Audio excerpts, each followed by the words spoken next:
Good day, I'm Andrea Chisholm and this is your JIS News for July 23. China Communications Construction Company CCCC has been given the green light to explore infrastructure development opportunities in Jamaica. On the weekend, Prime Minister Portia Simpson Miller signed a 2-year cooperation agreement with the chairman of the CCCC.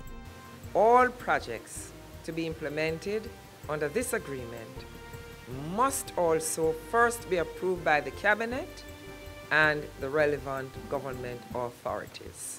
CCCC is the state-owned parent company of China Harbour Engineering Company. The agreement paves the way for the company to identify and propose projects for the modernization, enhancement and development of Jamaica's infrastructure.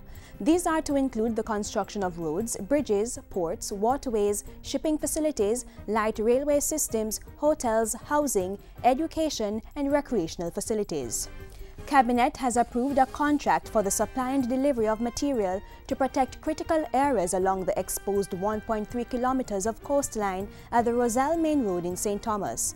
Coast to Coast Quarries Limited will get $84 million to supply boulders for revetment works as part of the Inter-American Development Bank Transportation Infrastructure Rehabilitation Program.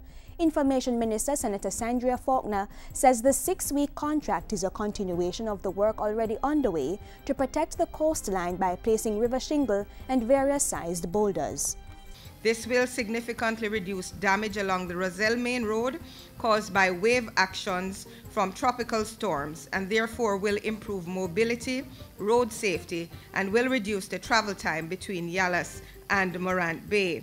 Minister of Water, Land Environment and Climate Change Robert Pickersgill is stressing that sustainable land management is an integral part of government's efforts to reduce land degradation. He said further it must become a part of how we do business in all sectors of the economy. Failure to address land degradation reduces our farmers' capacity to produce food, increases our vulnerability to natural hazards, limits the availability of fresh water for our people, and undermines our tourism, agriculture, and fisheries sectors. Minister Pickersgill was speaking at a workshop for stakeholders in the 3-year Sustainable Land Management Project. The project seeks to minimize and prevent land degradation by mainstreaming sustainable land management practices in communities. It's being funded by the UNDP's Global Environment Facility and implemented by the Forestry Department. Justices of the Peace, JPs, have been challenged to actively help efforts to transform the country's justice system. The call came recently from the Custos of Kingston's Edmund Fuller at the installation ceremony for the new batch of 71 JPs for the parish of Kingston. We are determined to remove the role of Justice of the Peace beyond that of a signer of documents. I firmly believe that we can assist in the transformation of the justice system. With the addition of the new members, there are now 600 JPs serving Kingston. This year's Emancipation Jubilee celebration will highlight the cultures of all the diverse peoples who have settled in Jamaica and built the nation. Executive Director of the Jamaica National Heritage Trust, Lalita Davis Mattis, made the announcement at the recent launch. We will track and we'll highlight the movement of our people from Africa to Jamaica and from the various other places in between on their mission to build this country. This year's Emancipation Jubilee will be staged under the theme A Nation on a Mission, Movement of Ja People.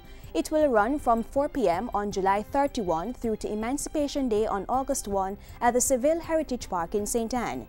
It's free to the public this year, but patrons will need tickets, which can be picked up at the offices of the JNHD and JCDC as of Wednesday, July 25. And finally, the Labour and Social Security Ministry has again secured work opportunities for Jamaicans under its Overseas Employment Program. The ministry is seeking workers for immediate job placements with trucking and mining companies in Canada. Interested persons must have at least 5 years' experience as a heavy-duty mechanic, heavy equipment operator, or driver of cement mixing trucks. The ministry is accepting applications with updated resumes at its North Street offices or via email. And that's it for JIS News Today. I'm Andrea Chisholm. Thank you for watching.